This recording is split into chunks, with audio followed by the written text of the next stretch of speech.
Onward, Christian soldiers, marching as to war, with the cross of Jesus going on before. Christ the royal master leads against the foe, forward into battle, see his banners go. Onward, Christian soldiers, marching as to war, with the cross of Jesus going on before. Oh, for a faith that will not shrink, though pressed by every foe, that will not tremble on the brink of any earthly woe, that will not murmur or complain beneath a chastening rod, but in the hour of grief or pain will lean upon its God. A faith that shines more bright and clear when tempests rage without, that when in danger knows no fear, in darkness feels no doubt. Lord, give us such a faith as this, and then whatever may come, we'll taste and hear the hallowed bliss of an eternal home. A charge to keep I have, a God to glorify, a never-dying soul to save, and fitted for the sky, to serve the present age, my calling to fulfill. Oh, may it all my powers engage to do my Master's will. Arm me with jealous care, as in thy sight to live, and O thy servant, Lord, prepare a strict account to give. Help me to watch and pray, and on thyself rely. Assured if I my trust betray, I shall forever die. Rise up, O men of God, have done with lesser things. Give heart and mind and soul and strength to serve the King of Kings. Rise up, O men of God, his kingdom tarries long. Bring in the day of brotherhood and end the night of wrong. Rise up, O men of God, the church for you doth wait. Her strength unequal to her task, rise up and make her great. Lift high the cross of Christ, tread where his feet have trod. As brothers of the Son of Man, rise up, O men of God.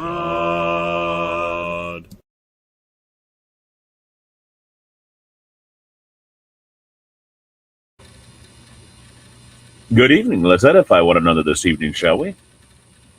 It is indeed good to be back with you this evening, and hopefully my audio is all right.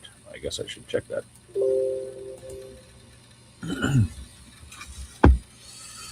I hope you've all had a good day.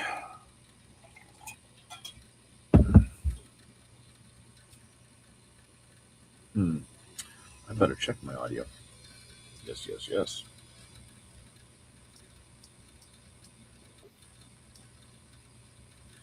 And there's CJ. Hello, CJ.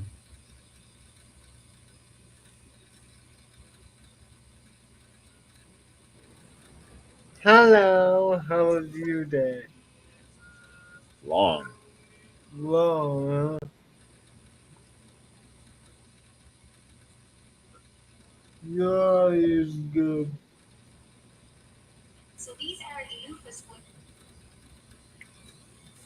All right. I think your microphone might be going bad. It's good now, but it's been bad more than it is good lately. It's more than likely my cord. Yeah, I could see that. The cord.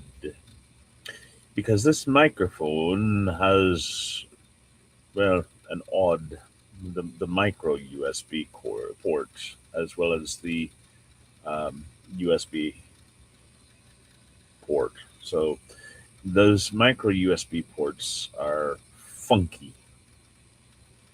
especially on the cords. And the way that this particular cord is, yeah,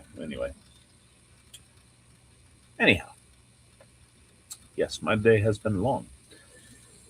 Um, it is, of course, hunt week. So I'm very busy during the hunt week.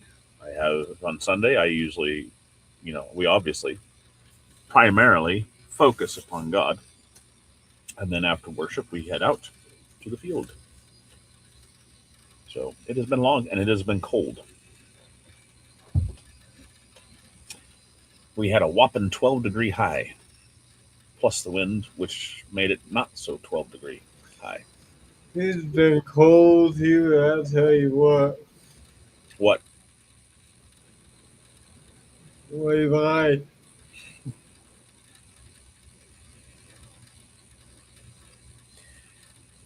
Well, if we want to entertain, Eileen, if we want to entertain conjectures,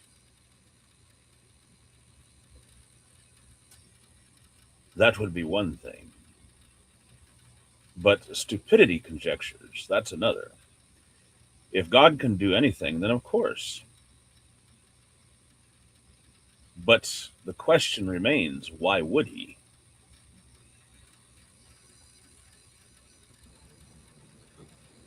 Probably more of a God can make a micro God can microwave a burrito that he so Yeah, hot you're that messing that one up.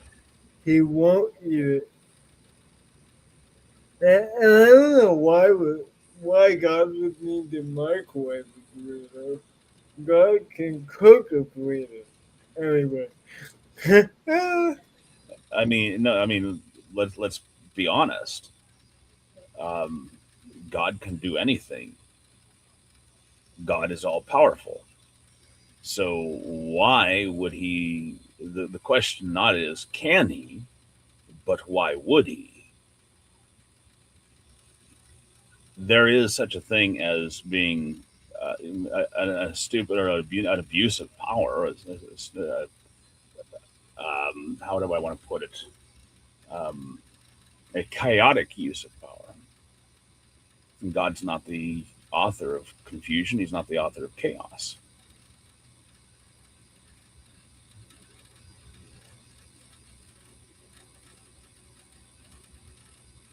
Wrong. Like I said, it's not that he can't do it. Why would he do it?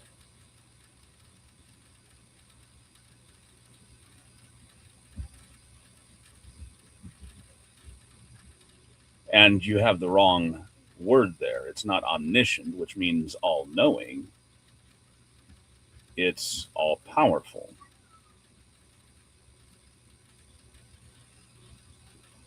The question is not that whether or not he can microwave a burrito so hot that he cannot eat it. It's actually that he will not eat it. But here again is the problem. Why would he?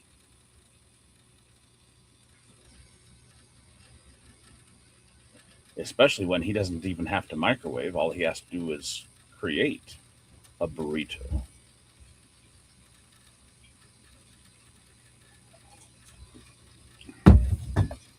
God probably looks at us and says, what slop are they putting in their bodies? Well, I don't know. I mean, burritos. That's not slop. What I'm talking I about, mean, come on, tacos, burritos, what I'm talking about, most like excellent food here now. Come on. me microwaving my frozen things. That's kind of uh, heart attack waiting to happen. But God knows how much I can cook and how See, much I, I I can. love these drive-bys. They come in here, throw out what they think is a a stunning and logistical win, and then they go away. Never wanting to um, actually talk and finish it out. I Now, know. you know, Eileen's gone. Yeah. She threw out what she thought was an absolute proof that God is not there. God is not God, and then left. Um, it's like no, it's not a question of whether or not God can or cannot do this. It's a question of why would he? If he is an all powerful God, then absolutely he can microwave a burrito so hot that he would not eat it. And you see, that's the whole problem. Grammatically, you have the wrong word. It's not cannot eat it, would not eat it.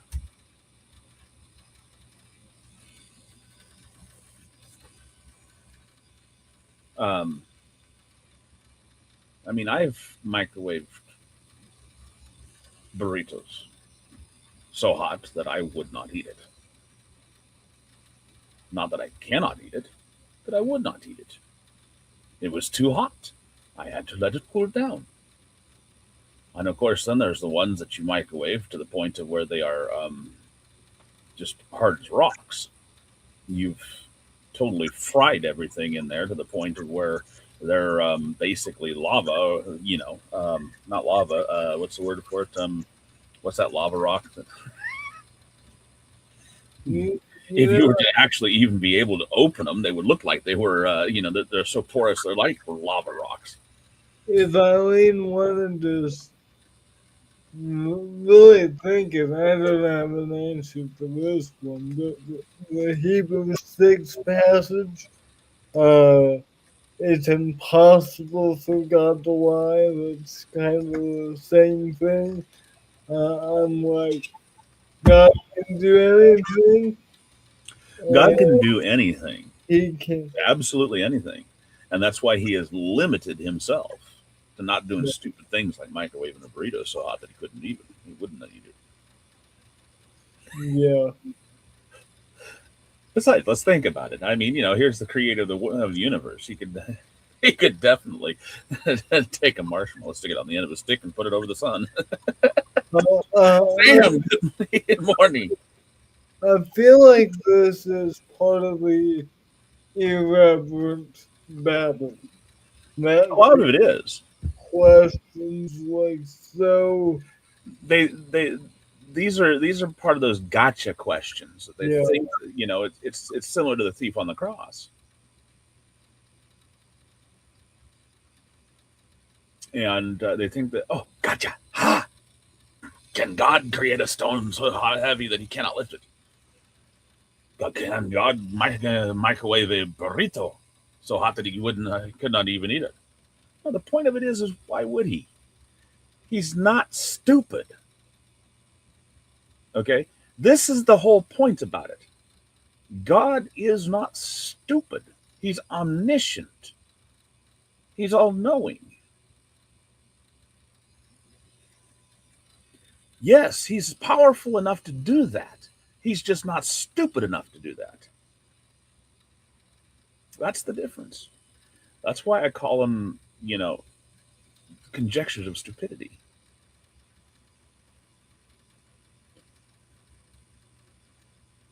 So, this particular question is a conjecture of stupidity.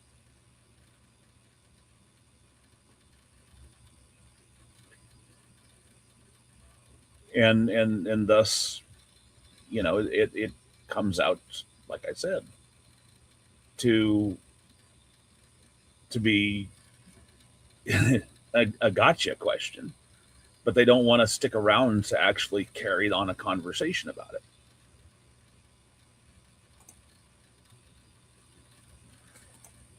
And this is not the right word. If he can microwave it so hot that he can't eat it, then he can't eat it. And by not being able to eat it, he is therefore not omniscient. That's wrong. He's not all powerful. The problem is that it's a conjecture and stupidity. God is omniscient and all powerful. He is powerful enough to do it. He's just not stupid enough to do it. Unlike a lot of his creation. I'm talking about a lot of us guys. And don't claim that you have never put it into the microwave for too long, or not put it in the microwave for too long, and forgotten about it until it was too late, because we have. So, I think a couple weeks ago, I had, those circular pizzas that you put in the microwave? What, you mean pizzas? Well, like, yes, they're not hot pockets. They're You mean like, calzones? no, it's a deep dish personal circular pizza. They're like, A personal pizza, yeah, personal pan pizza, but they're but not. it's a pizza. It's not even that big. It's smaller than a personal, bigger than a. Anyways, I'm missing my own point here. It's still a pizza, but it's still a pizza, Yeah, CJ. yeah, pizza. Uh, I put it in, I put two of those things in. They were frozen, so I thought, yeah, 7 minutes would be fine. So I go do laundry and I come back and I smell What's smoke. that smell? I'm like, why is there burning? And it turned out I burnt it like it was black. And I'm like, that, Tasty and crunchy. I don't think that was good at all for my microwave. So So I that remember we're doing. Let's get off the pizza now. Let's go. Especially that since how you do not deserve your man card. You have ruined your pizza. that's how stupid us humans are. Bread, pasta, ketchup. Create choose some meat. Cheese some meat. Yep. Anyway, we're on the Tabernacle Hymns, Volume 4. No, number 4. Tabernacle Hymns, number 4. As we continue our journey through here, we are ready picking up with number 241, written by Cecil F. Alexander, composed by George C. Stebbins. Never come across this one before, but it sounds pretty interesting. There is a green hill far away. 4 stanzas and the chorus. There is a green hill far away, without a city wall, where the dear Lord was crucified, who died to save us all. Oh, dearly, dearly has he loved, and we must love him too, and trust in his redeeming blood, and try his works to do. Verse 2. We may not know, we cannot tell, what pains he had to bear, but we believe it was for us he hung and suffered there. Verse 3. He died that we might be forgiven, he died to make us good, that we might go at last to heaven, saved by his precious blood. Okay, your meter's a little bit wrong there, Cecil. Verse 4. There was no other good enough to pay the price of sin. He only could unlock the gates of heaven and let us in. Oh, dearly, dearly has he loved, and we must love him too, and trust in his redeeming blood, and try his works to do. Alright, I'll be judging you on this one. I know this one.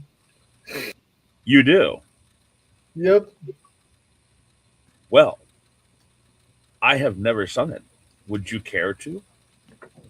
sure. Number.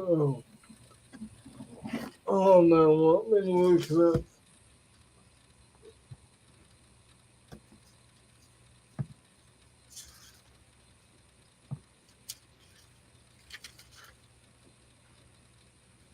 There is a green hill far away, without a city wall, where the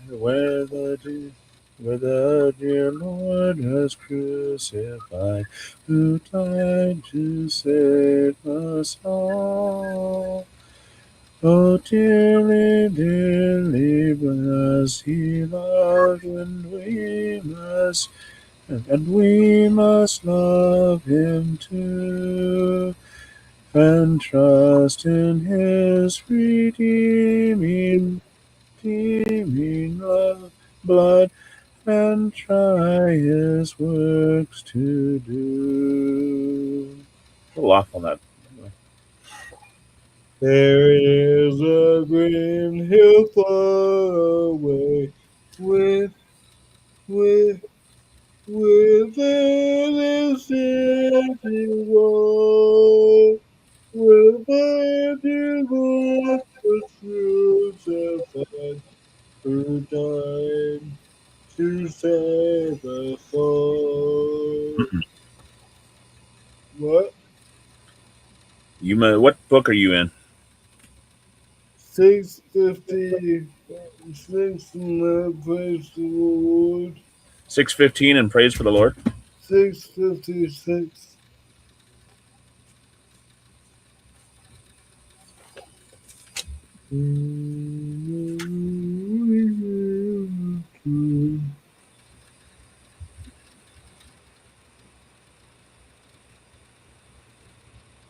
Oh wow.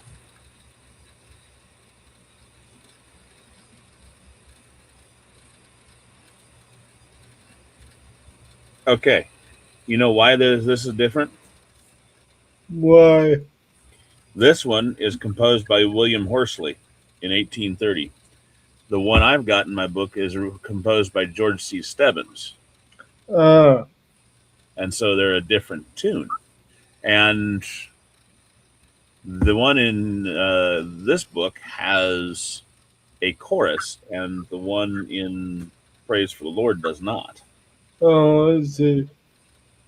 Why you want me to sing the version Go ahead I? and sing the one here, verse 2. Oh, you want me to sing the one there? Yeah, sing the one you know. We may not know, we cannot tell what pains he had to bear, but we believe it was for us. He hung and suffered there. Your There tune's off. was what? Your tune is off.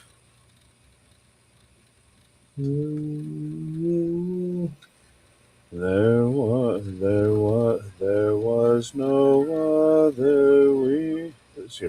There was no other good enough to pay the pays the price for sin. He only could unlock the gate of heaven and let us in.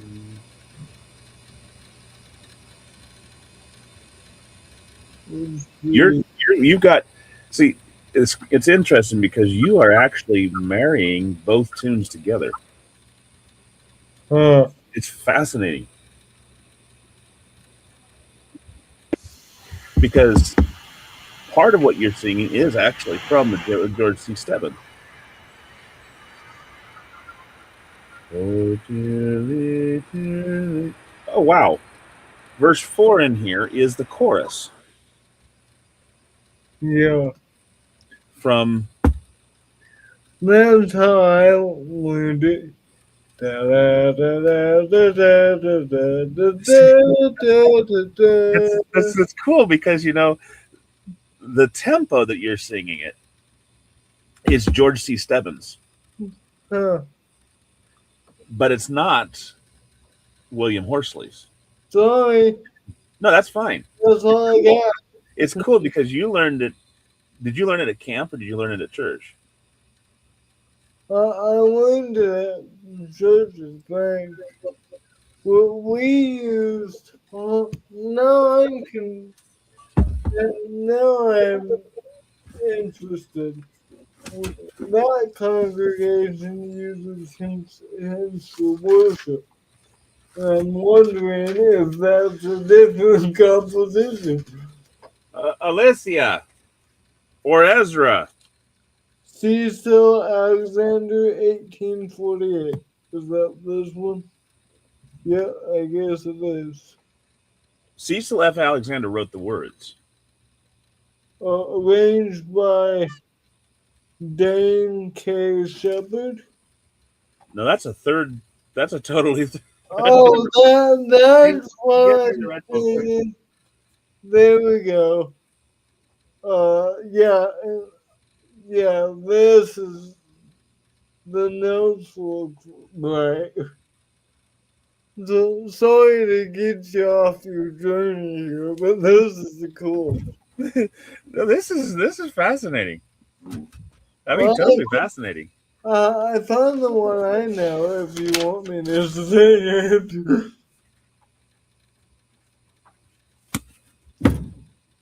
That one's copyrighted in 1995. It Uh, was arranged in 1995. so that's a much newer arrangement. Yeah. Oh, that's funny. So I let it wrong. The last one that one Sunday, nobody knew it. No So wonder nobody knew it.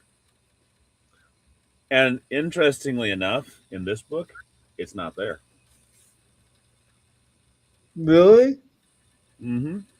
what and what edition do you have for uh that hands for worship? Much older than yours. Good evening, Reba.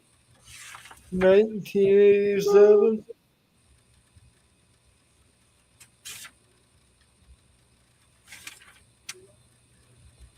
Mine's copyrighted in. Well, I don't know what that's copyrighted.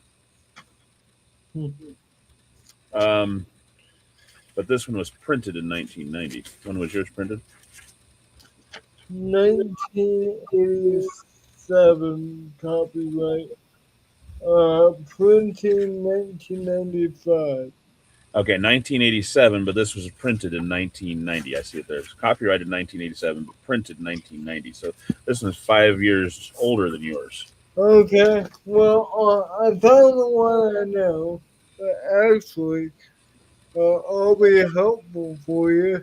And if you want, There is a green hill far away, without a city wall, where the dear Lord was crucified, who died to save us all. Oh, dearly, dearly has he loved, and we must love him too, and trust in his redeeming blood, and try his work to do. We may not know, we cannot tell what pains he had to go bear, but we believe it was for us he hung and suffered there. Oh, dearly, dearly has he loved, and we must love him too, and trust in his redeeming blood, and try his works to do. He died that we might be forgiven. He died to make us good, that we might go at last to heaven, saved by his precious blood. Oh, dearly, dearly has he loved, and we must love him too, and trust in his redeeming blood, and try his works to do. There was no other good enough to pay the price of sin. He only could unlock he only could unlock the gate of heaven and let us in. I did it off again. Of heaven and let us in. Oh, dearly, dearly has he loved, and we must love him too, and trust in his redeeming blood, and try his works to do. There, that's close. Not exact on the ending, especially. I sent you a picture of the one I'm looking at. Yeah. See, that one, as you said, is an arrangement by, is it Diane or Dane or Yeah, Dane. Dane K. Shepherd, using a traditional tune, which um, you're running 6/4 time.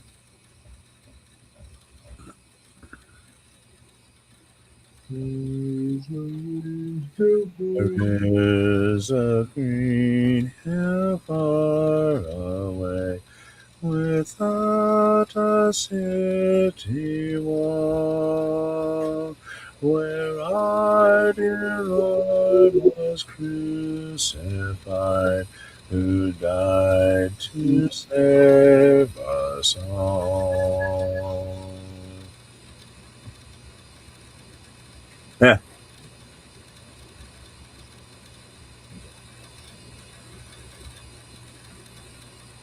I wonder what traditional tune they're dealing with. It's not exactly the one in Praise for the Lord, and it's definitely not the one from Yeah, George C. Evans. Interesting. But I do like the song. I do too. It's a good Lord Supper song. I do like that song. And it's, well, I guess, depends on which one you look at. I was about to say, it is old enough uh, to do a hymn study on. But, The words are old enough, yeah. and like you said, depending upon the tune, If you use the one in Praise for the Lord, it's definitely one that you can use you can show. Um, I don't know when George C. Stebbins did his version, so this one may also be. Um, but either way, the words are still there. The words you can still use. Yeah, I may not be able to sing it the way I know it. Well, I mean, you could sing it, but whether or not you can show the Sheet music. sheet music is Yeah, like I said, if you can learn the one in Praise for the Lord, you could sing it, you could show it. There is a green hill far away, without a city wall, where the dear Lord was crucified, who died to save us all. We may not know, we cannot tell what friends he had to bear. Yeah, you can figure that one out. Song number 242 is one that we know, written by Sarah F. Adams, arranged by Lowell Mason. Lowell Mason is a very unique character because he was one of the first Americans to offer a primer, if you will, for music in the educational system. His primer, um, some people would look at that and say primer, but his primer on music was what was kind of the standard for musical um, education during a lot of America's growth in education um, in the pioneer days, not just the pioneer days, not particularly the pioneer days, I should say, in the pioneering days of American education, like as in the growth of the educational system in America. Um, from as we grew from the one-room schoolhouse up into what is our current education system nowadays, we outgrew it a long time ago. But Lowell Mason was like the father of American music theory and music system. Um, so it's interesting to see this as as what he arranged this. He did quite a number. Um, it's also something of fascinating to note how much the Bible played in American education. Um, Whether you're dealing with the dame schools all the way to our one-room schoolhouse, uh, we began with the dame schools in American education system, where we went from essentially homeschooling by the pioneers to the dame schools, where an old woman, as it were, a dame, one who had long since past her prime for caring for the household and stuff, would actually be sitting there teaching the children, usually of a family and then of neighboring children as well, um, how to do their reading and their writing. Uh, she used primarily a book or a tool called the Horn Book. It was a set of writing that was uh, done onto a usually a cow's horn, uh, which was in overlaid onto a piece of wood.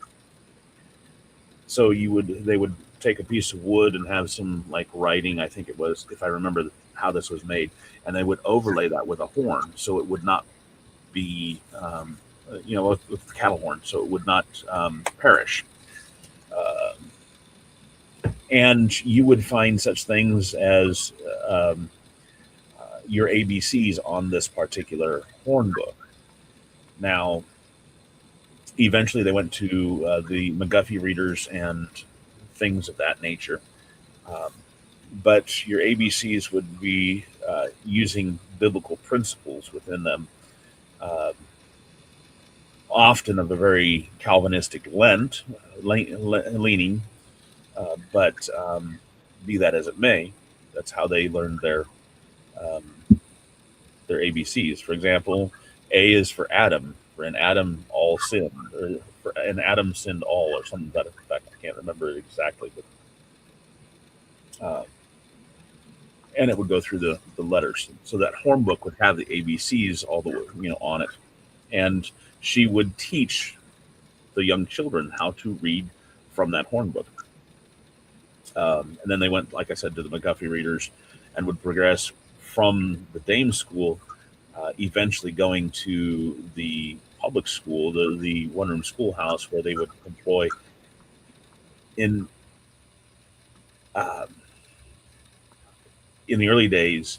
It would be generally a young man, unwed, and then eventually to the as time progressed, to young women or young uh, men, actually, young women or men.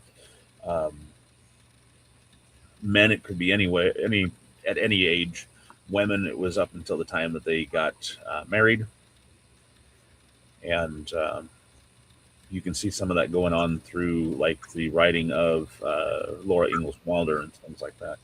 But Lowell Mason was one of those who wrote a music primer for schools, and so this is fascinating that he arranged this particular song number 242 in this book, written by Sarah F. Adams, entitled Nearer, My God, to Thee. Nearer, my God, to Thee, nearer to Thee, in knowledge be a cross that raiseth me. Still all my song shall be nearer, my God, to thee. Nearer, my God, to We, we have nearer to thee. Lo, like a wanderer, the sun gone down, darkness be over me, my rest a stone, yet in my dreams shall be nearer, my God, to thee. Nearer, my God, to thee. Nearer to thee. There let the way appear, steps unto heaven, all that thou sendest me, in mercy give. Angels to beckon me, nearer, my God, to thee. Nearer, my God, to thee. Nearer to thee. Then with my waking thoughts, bright with thy praise, out of my stony griefs, Bethel I'll raise, so by my woes to be nearer, my God, to thee. Nearer,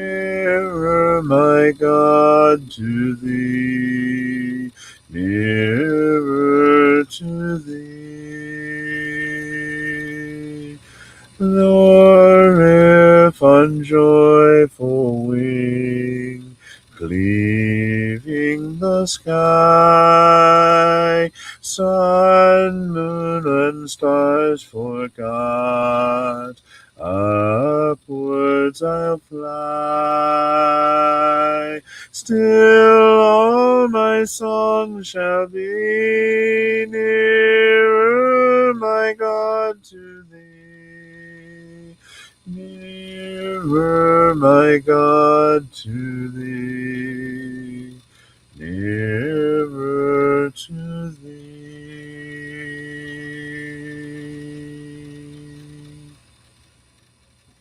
It is a little bit faster paced than what we normally sing it. I'm wondering. Now I got to go look at it. I'm wondering if the one we sing is by Lowell or if it's by someone else.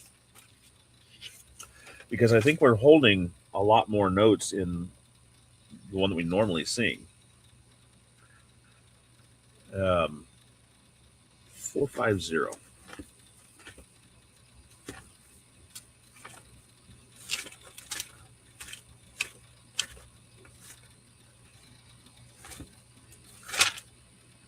It is by Lowell Mason. But this one in this book, in Praise for the Lord, actually holds. Okay, it has half notes and it runs a 4/4 time, whereas this one's running 6/8 time. That's interesting. So they're running two different timings, and they're running with different um, notes. For example, the first note here, nearer, nearer, my God, to thee. In Praise for the Lord at 4/4 time is a half note, and then a dotted quarter note. In Tabernacle Hymns, it's a dotted quarter note, then a quarter note. So it's not held nearly as long. Everyone knows number 243 in Tabernacle Hymns because it is perhaps the most widely known song in the world. What would you say is the most widely known song in the world, CJ?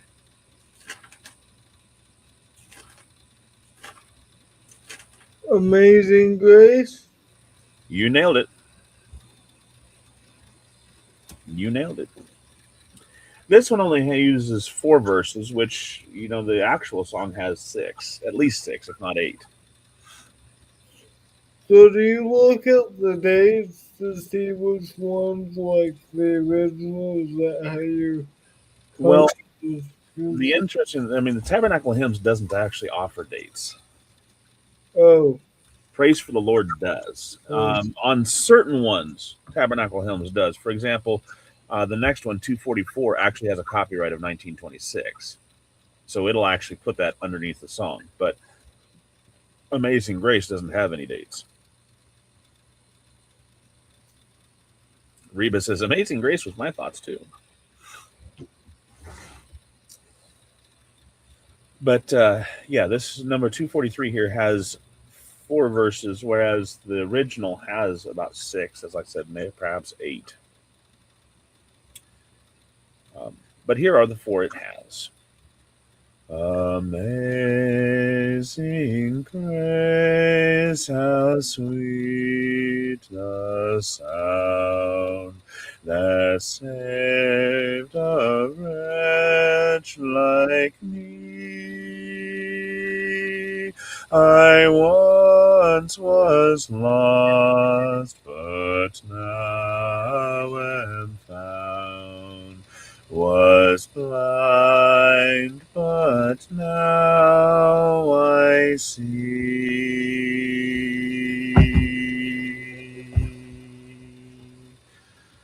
'Twas grace that taught my heart to fear, and grace my fears sinners relieved. How precious did that grace appear, the hour I first believed. Through many dangers, toils, and snares, I have already come. 'Tis grace hath brought me safe thus far, and grace will lead me home. When we've been there 10,000, I did it wrong again. When we've been there 10,000 years, bright shining as the sun, we know last days to sing God's praise than when we first begun.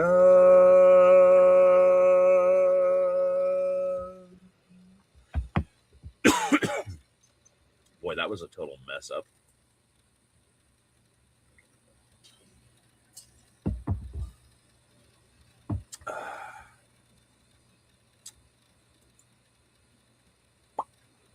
Boop. I love it when that happens. Number 244, as I said, has a copyright of 1926. So it was also written by C.H. Morris. You might remember him from being the, I guess that was a few songs ago.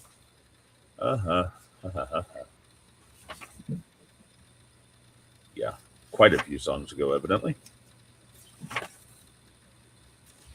What was the last one we sang by him?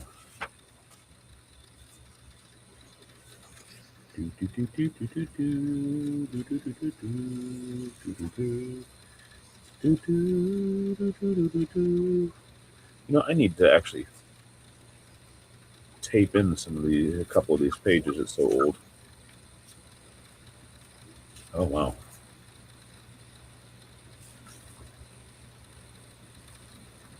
Okay. Usually C.H. Morris, he writes the words, and then his wife, Mrs. C.H. Morris, fancy that, does the tune for him, composes the tune. Wow. It's been quite a while since we did hers. Did theirs. Okay, then. Never mind.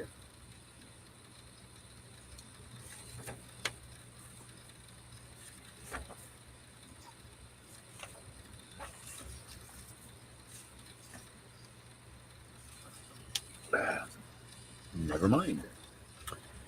Anyway, this one's C.H. Morris, written, composed by Mrs. C.H. Morris, known as Nearer, Still Nearer.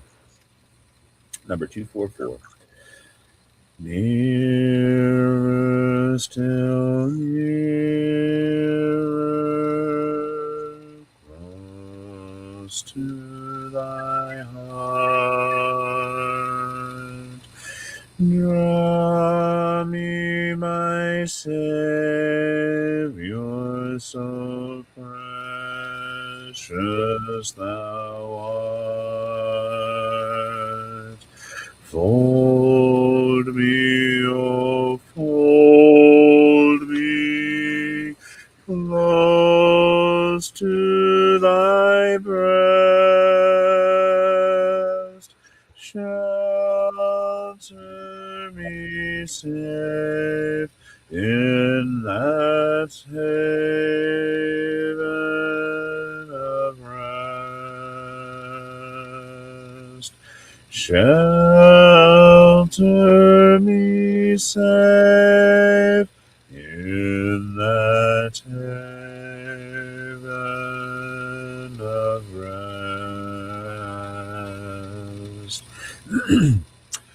Nearer, still nearer,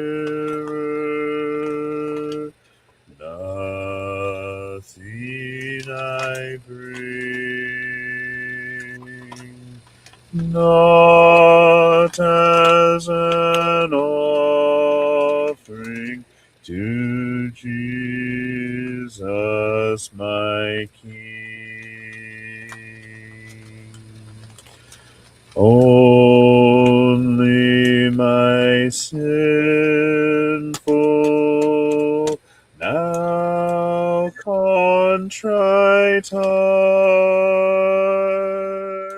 grant me the cleansing thy great blood doth impart. Grant me the cleansing thy blood doth impart.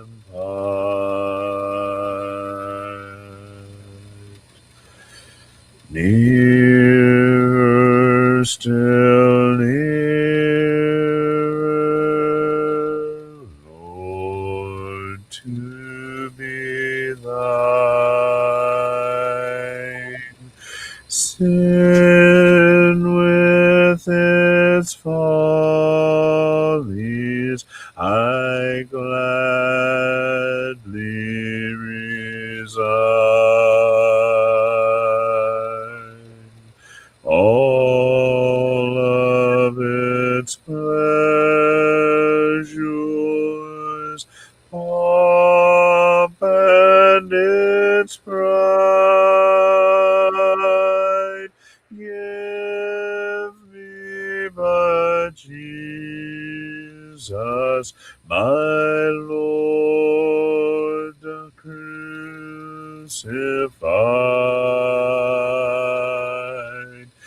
Give me but Jesus, my Lord, crucified.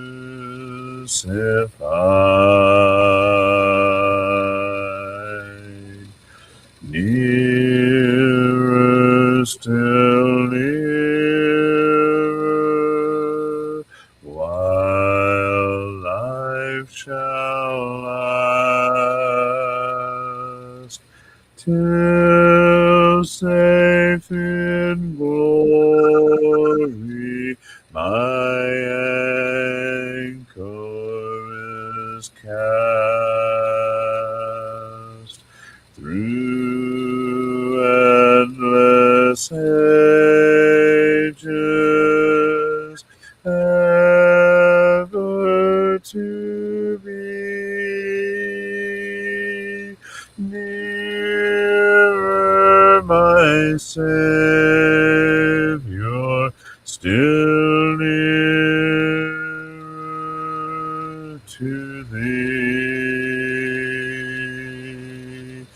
Nearer, my Savior, still nearer to thee.